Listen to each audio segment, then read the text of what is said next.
ہر محبت کے پیچھے آپ کو غرض نظر آئے گی۔ مثال کے طور پہ ماں باپ کو اولاد سے محبت ہوتی ہے، اس میں بھی غرض ماں باپ کی یہ غرض ہوتی ہے کہ ہمارے بچے اچھے بنیں گے، سیٹل ہو جائیں گے، ہمارے بڑھاپے کا سہارا بنیں گے، ہماری عزت کا سبب بنیں گے۔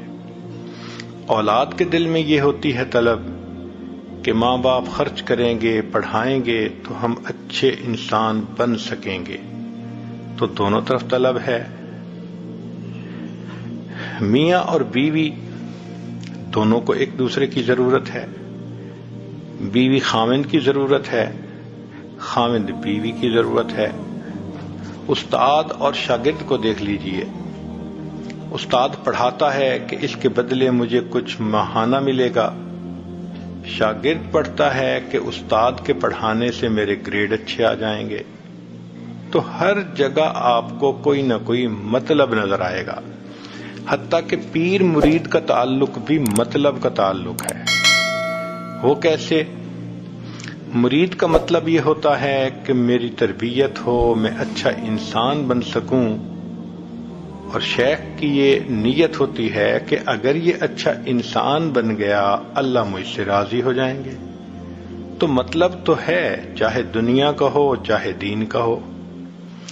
تو ہر محبت کے پیچھے آپ کو کوئی مطلب نظر آئے گا۔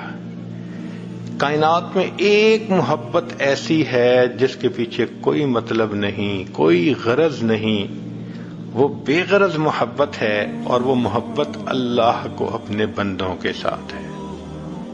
ساری دنیا کے لوگ صدیق اکبر رضی اللہ تعالیٰ عنہ جیسے بن جائیں، اللہ کی شان میں کوئی اضافہ نہیں ہوتا۔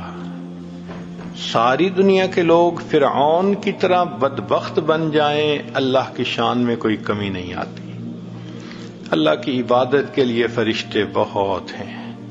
پھر اللہ بندوں سے جو پیار کرتے ہیں وہ کس لیے؟ کہ اللہ تعالیٰ کو اپنے بندوں سے محبت ہے۔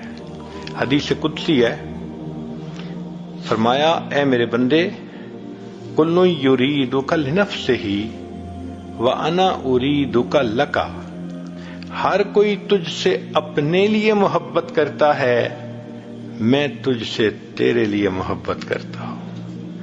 تو اللہ تعالیٰ کی محبت بے غرض ہے، اس لیے اللہ تعالیٰ چاہتے ہیں کہ میرا بندہ میرے پاس رہے، میرے ساتھ رہے، مجھ سے دور نہ جائے۔ اب انسان گناہ کرتا ہے شیطان کے بہکانے پر، اور گناہ انسان کو اللہ سے دور کرتے ہیں۔ تو دیکھیں اللہ تعالیٰ نے گناہوں کو بخشنے کے کیسے کیسے سبب بنا دیے۔ یوں لگتا ہے کہ اللہ کی رحمت تل گئی ہے بندے کے گناہوں کو بخشنے کے لیے، بہانے بنا دیے بخشنے کے۔ غور کریں تو حیرانی ہوتی ہے میرے بندے، شیطان نے گناہ کروائے تجھے مجھ سے دور لے جانے کے لیے، میں نے بخشنے کے انتظام کر دیے تجھے اپنے قریب کرنے کے لیے۔ کس لیے؟ ہے میرے بندے تو مجھے بہت پیارا لگتا ہے۔ اب مثلا غور کیجئے کہ دو فرشتے ہیں، ایک نیکی لکھنے والا اور ایک گناہ لکھنے والا۔ اللہ نے نیکی والے فرشتے کو افسر بنا دیا اور دوسرے کو ماتحت بنا دیا۔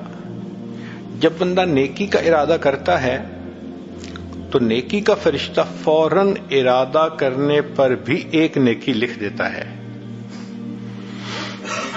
اور جب نیکی کر لیتا ہے تو ایک کے بدلے 10 نیکیاں لکھتا ہے۔ لیکن گناہ والا فرشتہ، اگر کوئی بندہ گناہ کا ارادہ کرے تو وہ گناہ نہیں لکھ سکتا، اس کو اپنے افسر سے اجازت لینی پڑتی ہے، NOC لینا پڑتا ہے۔ تو وہ پوچھتا ہے اس نے تو گناہ کا پکا ارادہ کر لیا، کیا میں گناہ لکھ لوں؟ تو وہ کہتا ہے کہ نہیں، جب تک کر نہ لے تم کیسے لکھ سکتے ہو؟ اب بندے نے فرض کرو گناہ کر لیا، وہ فرشتہ دوبارہ پوچھتا ہے اب تو کر لیا، اب میں لکھ لوں؟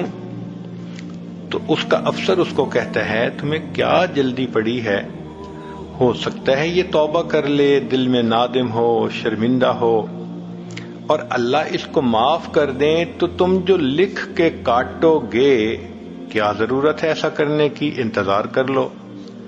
چنانچہ کئی پہر تک وہ انتظار کرواتا ہے۔ اگر اس دوران انسان اس گناہ پر نادم ہو تو فرمایا الندم توبۃ، دل میں نادم ہونا گناہ پر یہ توبہ ہوا کرتی ہے۔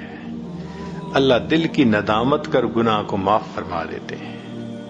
فرض کرو کہ اس نے احساس ہی نہ کیا اور گناہ لکھ دیا گیا، پھر اس نے دوسرا گناہ کر لیا، پھر تیسرا کر لیا، حتیٰ کہ اس بندے نے 5 گناہ کر لیے۔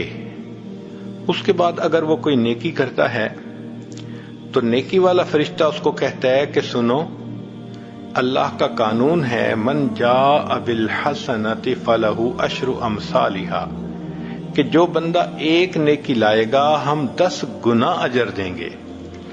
ایک نیکی اس نے کی اور میں نے اس کے بدلے 10 نیکیاں لکھنی ہیں۔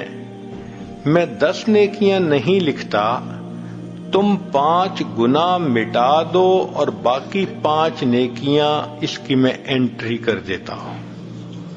اللہ اکبر کبیرہ، اللہ کی رحمت کا معاملہ دیکھیے، 5 گناہ مٹا دیے جاتے ہیں اور بقیہ 5 نیکیاں لکھ دی جاتی ہیں۔ کیوں؟